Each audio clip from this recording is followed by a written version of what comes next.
कई साल पहले धौलपुर राज्य में रतन नाम का एक व्यक्ति रहता था।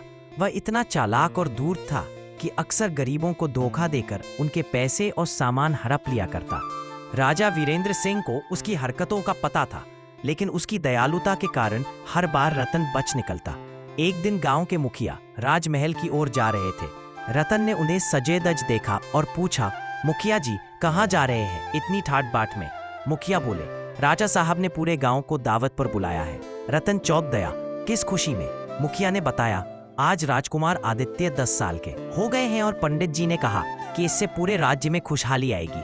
रतन ने सोचा, अगर दावत है तो बढ़िया पकवान भी होंगे, मुझे भी जाना चाहिए।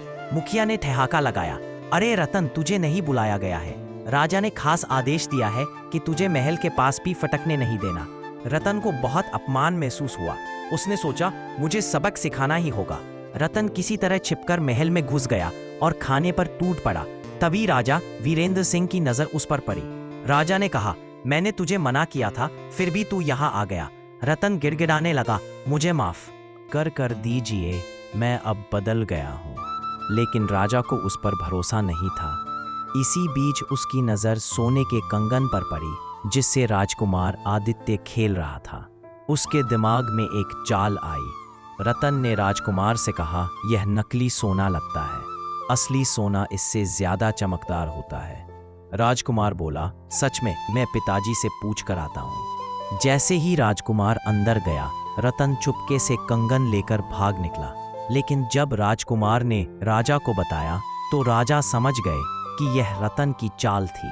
उन्होंने सैनिकों को आदेश दिया, रतन को जिंदा या मुर्दा पकड़ कर लाओ। रतन भागते भागते एक जंगल में पहुंच गया। वहां अचानक धुएं का गुबार उठा और एक जादूगरनी प्रकट हुई। उसने कहा, जो मेरे पास सोने का कंगन लाएगा, मैं उसे एक शक्ति दूंगी। रतन ने तुरंत कंगन दे दिया और बोला, मुझे राजा बना दो। जादूगरनी हंसकर बोली, मैं तुझे राजा की शक्ल तो दे दूंगी, पर तेरी आत्मा वही रहेगी। अगर कभी असली राजा की तलवार तुझ पर पड़ी तो तेरा असली रूप सबके सामने आ जाएगा। रतन की शक्ल राजा वीरेंद्र जैसी हो गई और वह राजमहल की ओर बढ़ा। महल में घुसते ही उसने ऐलान किया, मैं असली राजा हूं। सभी लोग चौंक गए। असली राजा भी वहां मौजूद थे। उन्होंने कहा, अगर तू असली राजा है तो युद्ध कर। युद्ध शुरू हुआ और कुछ ही समय में असली राजा ने रतन को घायल कर दिया। जैसे ही तलवार का वार पड़ा, रतन की असलियत सबके सामने आ गई। जादूगरनी फिर प्रकट हुई और बोली, मैंने पहले ही कहा था, तेरी आत्मा वही रहेगी, अब भुगत। राजा ने सैनिकों से कहा, इसे जेल में डाल दो ताकि यह पूरी जिंदगी अपने किए की सजा भुगते।